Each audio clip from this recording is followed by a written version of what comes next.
Hello everyone, কেমন আছো সবাই? দেখো এখন ছিল রাত্রিবেলা। আর রাতের বেলা আমি কি রান্না করছি দেখো বন্ধুরা। রাতের বেলা এদিকে করছি, এদিকে দেখো ঢ্যাঁড়স ভাজা করছি, আলু ঢ্যাঁড়স ভাজা করব আর তার সঙ্গে করব রুটি। আসলে কি বলো তো, রাত্রিবেলাটা না যখন আমি পড়িয়ে ছাড়ি অনেকটা লেট হয়ে যায়, তখন আর একা হাতে কি করব ভেবে পাই না। মাঝে মধ্যে তো রান্নাই করতে ইচ্ছা করে না। রান্নার জোগাড় করা থাকলে কিন্তু অতটা সমস্যা হয় না। যেমন দুপুরবেলা আজকে সেরকম কিছু রান্না করা হয়নি, সেই কারণে তোমাদের সঙ্গে পোস্ট করতে পারিনি। তা এখন রাত্রিবেলা থেকে ভিডিওটা শুরু করছি বন্ধুরা, আশা করি তোমাদের অনেক ভালো লাগবে। দেখো এখন তো রাত্রিবেলা আমি এদিকে রুটি বেলছি। আর দেখো এখন তো তাও গোল গোল মোটামুটি রুটিটা হয়, হয়তো যেরকম হয় মোটামুটি আমার কাছে ভালোই, কেননা আমি একদমই বাজে অখাদ্য রুটি করতাম। আর এদিকে দেখো করছি তার সঙ্গে ঢ্যাঁড়স ভাজা, আর আলুটা আগেই ভেজে নিয়েছি। ঢ্যাঁড়স আলু একসঙ্গেই ভাজবো, একসঙ্গেই ভাজি আমি, কিন্তু যেই বললাম যেহেতু দেরি হয়ে গেছে, আমার কাছে সময় কম আর ঢ্যাঁড়সটা একটু দেখে দেখে ভালো করে কাটতে হবে, ওই কারণে আগে আমি আলুটা কেটে ভেজে নিয়েছি, তারপর ঢ্যাঁড়সটা ভাজা করলাম, তারপর একসঙ্গে মিলিয়ে নিলাম, হয়ে গেল। তার এইদিকে দেখো এটা ছিল পরের দিন সকালবেলার ভিডিও বন্ধুরা। পরের দিন সকালবেলা আবারও সমস্ত কাজ সেরে নিয়ে চলে এসেছিলাম রান্নাঘরে। আর এদিকে দেখো আজকে রান্না করব, এই যে এটাকে তোমরা কী মাছ বলো জানি না, তেলাপিয়া বলো না লাইলন টিকা বলো।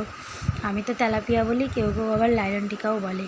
তা যাই হোক, আমি যতদূর জানি তেলাপিয়াটা একটু বেশি কালো হয় আর লাইলন টিকাটা একটু সাদা হয়, তাই না?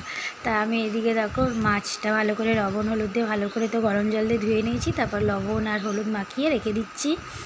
আর কেননা এখনও খুবই ব্যস্ত, এখন ছেলে স্কুলে যাবে, ওর খাবার করতে হবে। এদিকে দেখো ভাত বসিয়েছি, আর ওইদিকে দেখো চা বসিয়ে দিয়েছি। আর ছেলেকে আজকে শুধু ভাতের সাথে দেখো এদিকে একটা ডিম পোচ করে দেবো। তা জানি না আজকে ডিম পোচটা কীরকম একটা যেন হয়েছে, ঠিকঠাক উঠছিল না, হয়তো তেলটা ঠিকঠাক গরম হয়নি। তাড়াহুড়ো করতে গেলে আমার তো এরকম মাঝে মধ্যে হয়ে যায় ভুলভ্রান্তি। তোমাদের কি হয় জানিও বন্ধুরা। এদিকে দেখো অন্য সময় না এক এক সময় খুব সুন্দর হয়, তা আজকে জানি না ডিমে তেলটা যে চাটুতে ছড়াবো সেই সময়টাও পর্যন্ত হাতে ছিল না। আর এদিকে কিন্তু আজকে আমার ছেলে ডিম পোচ দিয়ে স্কুলে খেয়ে যাবে, আর তার সঙ্গে কিন্তু আমি করেছিলাম ডাল। আর ডালের মধ্যে আমি অনেক রকম সবজি ছিল, অনেক রকম বলতে খুব বেশি ছিল না, কিছু কিছু সবজি ছিল ঘরে আনা, সেই সবজিগুলো দিয়েই কিন্তু ডালটা করেছি। ওই দিয়ে ও আজকে স্কুলে খেয়ে যাবে। আর এদিকে আমি তারপর ও স্কুলে বেরিয়ে গেছে, তারপর এদিকে দেখো করছিলাম মাছ ভাজা করছি, না তখন স্কুলে বেরোয়নি, ওকে খেতে দিয়ে তারপর মাছটা ভাজা বসিয়ে দিয়েছি। এদিকে ডিম, আর এই দেখো ডালটা এর মধ্যে আছে দেখো পটল কুমড়ো ডাঁটা সব কিছু দিয়ে করেছি।